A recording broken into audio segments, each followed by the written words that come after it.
وسوسے آتے رہتے ہیں اور بعض اوقات اس پہ کنٹرول نہیں کر پاتے اس بری عادت پر، تو کیا کیا جائے؟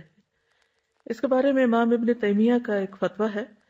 وہ کہتے ہیں کہ مومن پر جتنے بھی کفر اور نفاق کی نوع کے وسوسے اور خیالات وارد ہوں، کفر نفاق، چلے کفر نہیں لیکن نفاق سے متعلق بہت سی چیزیں جس میں دھوکہ، خیانت، جھوٹ اور گالی گلوچ، فحش زبان استعمال کرنا، کیونکہ شیطان ہر دم انسان کو بھڑکاتا رہتا ہے کہ اچھا فلاں نے تم یہ کہا تو تم یہ کہہ دو، تم ایسا کر لو، اس نے تمہیں دھوکہ دے دیا تم بھی دے دو.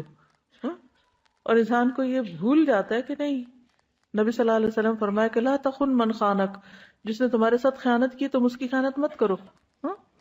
تو اس قسم کے کوئی بھی جو خیالات وارد ہوں اور وہ اس پر اپنی ناگواری محسوس کرنے اور انہیں اپنے قلب سے نکال کر باہر کرنے کے وتیرے پہ قائم رہے کہ نہیں مجھے نہیں کرنا، ویسے ویسے اس کے ایمان اور یقین میں ترقی ہوتی ہے. یعنی وسوسوں کا انکار کرنے یا ان کو برا سمجھنے سے بھی ایمان بڑھتا ہے.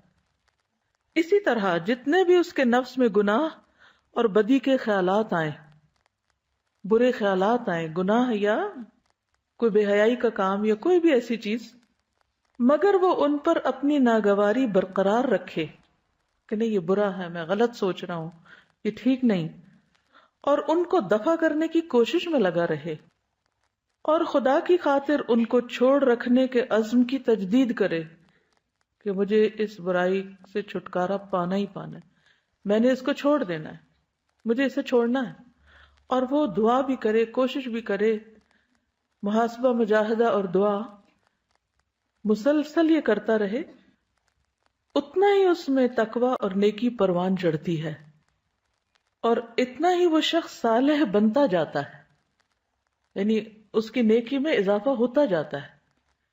تو اپنے آپ سے جھگڑنا، اپنی غلطی کو غلطی کہنا، اپنی غلطی سے بیزاری کا اظہار کرنا، چھٹکارا پانے کی کوشش کرنا، یہ سب مجاہدہ میں آتا ہے نا. اس سے انسان کے اندر تقوی پیدا ہوتا ہے. ہم دعا بھی مانگتے ہیں نا، وَنَعُوذُ بِاللَّهِ مِن شُرُورِ أَنفُسِنَا، ہمارے نفسوں کے شر سے اللہ ہمیں محفوظ رکھے.